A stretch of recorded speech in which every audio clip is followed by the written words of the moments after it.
Hello students, আমি Shampa ma'am. আমি আগের দিন তোমাদের একাদশ শ্রেণীর সেকেন্ড সেমিস্টারের ইউনিট 2 এর ভারতীয় নীতিবিদ্যা এবং পাশ্চাত্য নীতিবিদ্যার সাজেস্টিভ কোশ্চেন নিয়ে আলোচনা করেছি।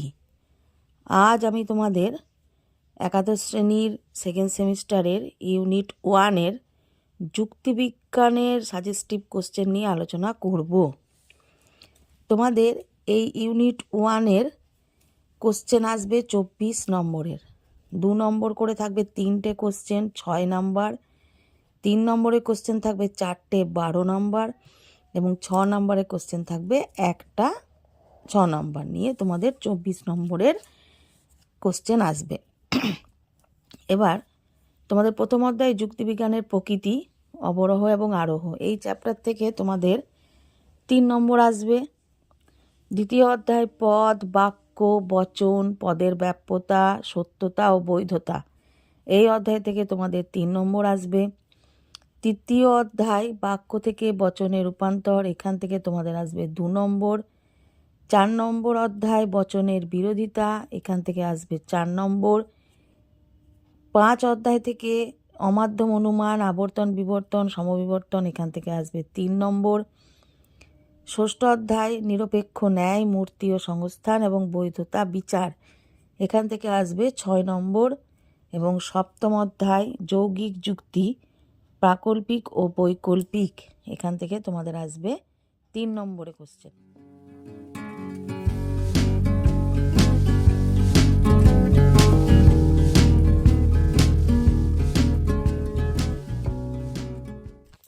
প্রথম অধ্যায় যুক্তিবিজ্ঞানের প্রকৃতি, অবরোহ এবং আরোহ, এখান থেকে তোমাদের যে 3 নম্বর প্রশ্ন আসবে তার মধ্যে গুরুত্বপূর্ণ প্রশ্নগুলি হলো: 1.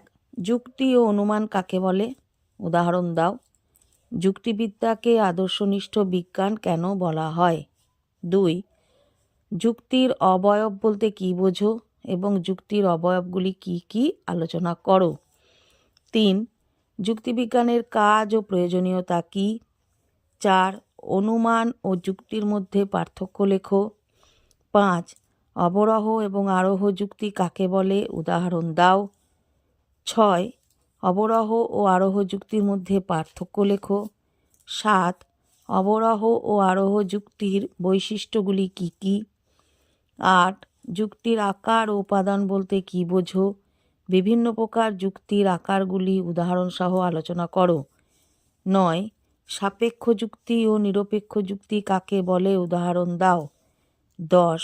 নিবেশন দৃষ্টান্ত কাকে বলে? যুক্তির আকার নির্ধারণ করা কেন প্রয়োজন? দ্বিতীয় অধ্যায় পদ, বাক্য, বচন, পদের ব্যাপ্যতা, সত্যতা ও বৈধতা, এখান থেকে তোমাদেরও 3 নম্বর কোশ্চেন আসবে। যেগুলো ইম্পর্টেন্ট সেগুলো হলো: 1. বচন কাকে বলে? একটি আদর্শ নিরপেক্ষ বচনের কয়টি অংশ ও কি কি? 2. বাক্য ও বচনের মধ্যে পার্থক্য লেখো। 3. উদাহরণ দিয়ে নিরপেক্ষ বচনের গুণ ও পরিমাণ কাকে বলে লেখো। 4. একটি যুক্তি কখন অবৈধ হয়? উদাহরণ দাও। যুক্তির বৈধতা কাকে বলে? 5. সব বচনই বাক্য কিন্তু সব বাক্য বচন নয়, উক্তিটি ব্যাখ্যা করো। 6. নিরপেক্ষ বচনের সংযোজকের কাজ কি? 7. বিশিষ্ট বচন কি? সংক্ষেপে আলোচনা করো। 8. নিরপেক্ষ ও সাপেক্ষ বচনের পার্থক্য লেখো। 9.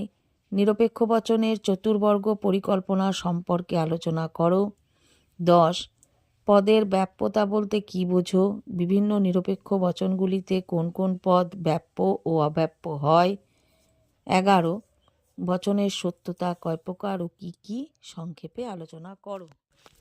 তৃতীয় অধ্যায় বাক্য থেকে বচনে রূপান্তর, এখান থেকে তোমাদের 2 নম্বরের প্রশ্ন আসবে।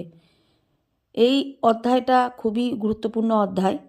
এইখানে তোমরা যদি বাক্য থেকে বচনে কী করে আনা যায় এই নিয়মগুলো তোমরা যদি ভালো করে আয়ত্ত করতে পারো তাহলে তোমাদের কোনো অসুবিধা হবে না। তোমরা তাহলে আবর্তন, বিবর্তন, গুণ, পরিমাণ, ব্যাপ্য, অব্যাপ্য পদগুলো চিহ্নিত করতে পারবে অতি সহজেই। এই অধ্যায় থেকে যে ধরনের প্রশ্ন আসবে ধরো এরকম এলো, নিম্নলিখিত বাক্যগুলিকে তর্কবিদ্যা সম্মত বচনে রূপান্তর করো।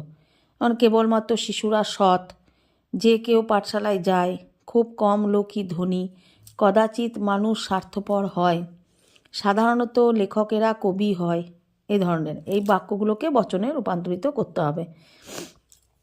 তারপর যেমন ধরো নিচের বাক্যগুলিকে তর্কবিদ্যাসম্মত আকারে পরিণত করে তাদের গুণ ও পরিমাণ নির্ণয় করো। যেমন সব ভালো যার শেষ ভালো, যেখানে ধোঁয়া সেখানে আগুন, শতকরা 25% মানুষ ব্যবসায়ী, সাদা হাতি নেই, চকচক করলেই শোনা হয় না। এরম ধরনের আরও অনেক বাক্য তোমাদের বচনে পরিণত করতে হবে বা গুণ পরিমাণ নির্ণয় করতে হবে।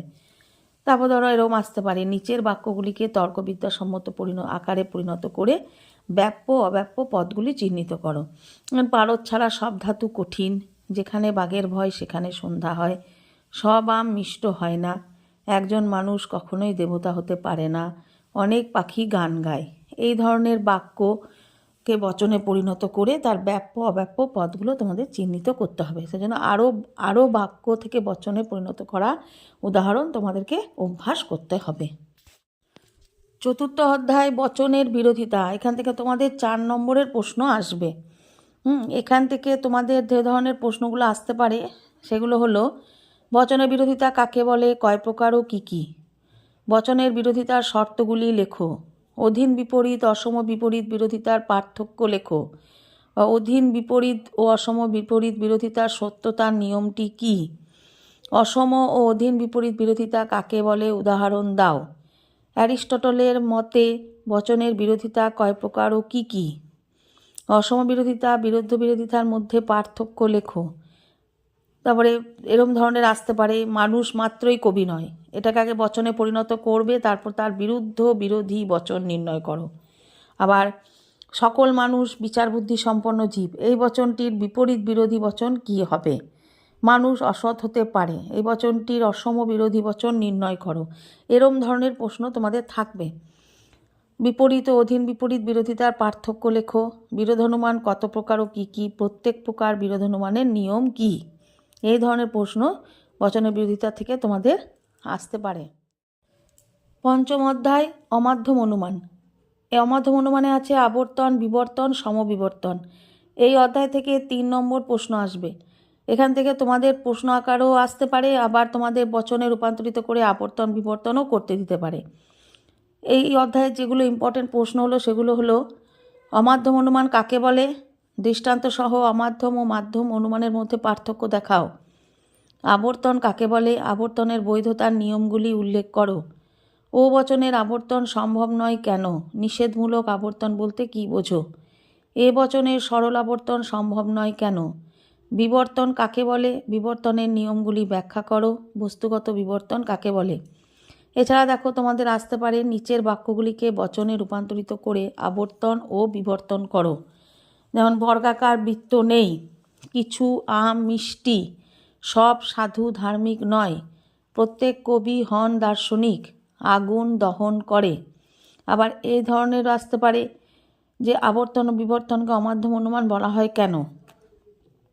আবার নিচের বাক্যগুলিকে বচনে রূপান্তরিত করে আবর্তনের বিবর্তন বিবর্তনের আবর্তন করেও দিতে পারে। যেমন ধূমপান স্বাস্থ্যের পক্ষে ক্ষতিকর, কিছু কিছু কুকুর হিংস্র, খুব কম ব্যক্তি সৎ, ধার্মিক মাত্রই শান্তিকামী ব্যক্তি, কেবল মানুষরাই চিন্তাশীল হয়। ষষ্ঠ অধ্যায় নিরপেক্ষ ন্যায়। এখানে মূর্তি সংস্থান ও বৈধতা বিচার করতে হবে। এখান থেকে তোমাদের 6 নম্বরের প্রশ্ন আসবে। এখানে তোমাদের প্রশ্ন দিতে পারে, আবার তোমাদের বৈধতা বিচার করতে দিতে পারে, যেখানে তোমাদের সংস্থান ও মূর্তির নাম লিখে দোষ থাকলে সেটা লিখতে হবে। এটা তোমাদের খুব পরিমাণে প্র্যাকটিসও করতে হবে। যেমন ধরো এখানে দিতে পারে, ন্যায়ের মূর্তি কাকে বলে উদাহরণস্বরূপ আলোচনা করো, নিরপেক্ষ ন্যায় গঠনে হেতুপদের ভূমিকা লেখো, ন্যায়ের সংস্থান কাকে বলে উদাহরণসহ ন্যায়ের বিভিন্ন সংস্থানের পরিচয় দাও। আবার নিচের ন্যায় অনুমানটির বৈধতা বিচার করে তার সংস্থান মূর্তি নির্ণয় করো এবং দোষ থাকলে তার নাম বলো। যেমন ধরো, খবরটি এত ভালো যে সত্য হতে পারে না, কোনো প্রাণী দেবতা নয়, কিছু কিছু মানুষ দেবতার মতো, সুতরাং কিছু মানুষ দেবতা নয়। আবার তোমাদের টিকা হিসাবেও দিতে পারে, অবৈধ সাধ্য দোষ, পক্ষ দোষ, হেতু দোষ, এ ধরনের টিকাও দিতে পারে। তোমাদের যে বৈধতা বিচারগুলো দেবে সেগুলো তোমরা খুব ভালো করে অভ্যাস করবে, তাহলেই তোমরা এটা করতে পারবে। সপ্তম অধ্যায় যৌগিক যুক্তি। যৌগিক যুক্তির মধ্যে আছে প্রাকল্পিক ও বৈকল্পিক। এখানে যে প্রশ্নগুলো ইম্পর্ট্যান্ট সেগুলো হলো প্রাকল্পিক ও বৈকল্পিক নিরপেক্ষ ন্যায় কাকে বলে, উদাহরণসহ লেখো। গঠনমূলক প্রাকল্পিক ন্যায় ও ধ্বংসমূলক প্রাকল্পিক ন্যায় উদাহরণসহ উল্লেখ করো। পূর্বগ অস্বীকারজনিত দোষ কখন ঘটে এবং অনুগ স্বীকারজনিত দোষ কখন ঘটে। বৈকল্পিক নিরপেক্ষ ন্যায়ের বৈধতার নিয়ম উদাহরণসহ লেখো। এই ন্যায়ের বৈধ মূর্তির নাম কি। আবার এই অধ্যায় থেকেও তোমাদের বৈধতা বিচার করতে দিতে পারে, যেমন যুক্তিগুলির বৈধতা বিচার করো। 1. যদি লক বস্তুবাদী হন তবে তিনি দার্শনিক, লক দার্শনিক, সুতরাং তিনি বস্তুবাদী। 2. হয় পাখিটি কাক অথবা কোকিল, পাখিটি কাক নয় কারণ পাখিটি কোকিল। এখানে 1 নম্বরটা দেখো, এটা প্রাকল্পিক ন্যায়ের বৈধতা বিচার, আর 2 নম্বর আছে বৈকল্পিক ন্যায়ের বৈধতা বিচার। এগুলো তোমাদের একটু অভ্যাস করতে হবে, তাহলেই তোমরা এগুলো কমনও পাবে এবং করতেও পারবে। আমি আজ তোমাদের যে সাজেস্টিভ কোশ্চেনগুলো দিলাম সেগুলো তোমরা বাড়িতে খুব ভালো মতোই অভ্যাস করবে এবং করবে। আর বিশেষ করে তোমরা বাক্য থেকে বচনে রূপান্তরটা খুব ভালো মতো করবে, তাহলেই তোমরা আবর্তন, বিবর্তন, বৈধতা বিচার, মূর্তি সংস্থান, তারপরে ব্যাপ্য অব্যাপ্য পদ নির্ণয়, গুণ পরিমাণ নির্ণয়, এগুলো তোমরা করতে পারবে। এগুলো তোমাদেরকে খুব ভালো মতোই প্র্যাকটিস করতে হবে। তোমরা আর একটা কাজও করতে পারো, যেটা হচ্ছে তোমাদের উচ্চ মাধ্যমিকে যে টেস্ট পেপার, সেই টেস্ট পেপারের যে লজিক পোর্শনটা আছে সেখান থেকেও তোমরা এগুলো প্র্যাকটিস করতে পারো, কারণ সেখানেও তোমাদের এগুলো আবর্তন, বিবর্তন, এগুলো তোমরা মূর্তি সংস্থান পাবে। তোমরা খুব ভালো মতো প্র্যাকটিস করো এবং তোমাদের দেখবে এগুলো থেকে তোমরা কমনও পাবে। তা তোমরা পরীক্ষা ভালো করে দাও, আমাদের সামনে পরীক্ষা। আজকের মতো আমি এই ভিডিওটা এখানেই শেষ করছি। তোমরা ভালো থেকো, সুস্থ থেকো, পড়াশোনার সাথে থাকো।